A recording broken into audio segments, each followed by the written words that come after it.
C చెప్పకూడదు. మీరు C ఇచ్చారు కాబట్టి నేను టీచర్, నేను ఏమైనా మార్చుకోవచ్చు. I prepare the question paper.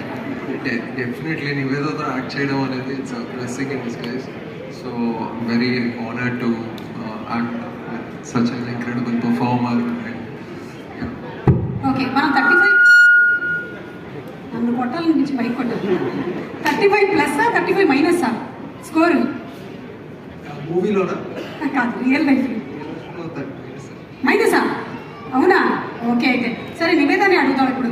Niveda, Vishwadev ఒకవేళ యాక్టర్ లేదా ఇంజనీరింగ్ చేశాడు కాబట్టి ఈ రెండు కాకుండా ఉంటే which profession do you think suits him best? Engineering చేశారా? చేశారు. Probably a musician. Musician. Yeah, because he already was part of a band, so musician. ఈ సంగతి తెలియలేదు. అరే దీని మీద పాట హోజాయే. సిలబస్ పెంచుతూ పోతే మీరు క్వశ్చన్ పేపర్ టఫ్ చేస్తూ వెళ్తారు.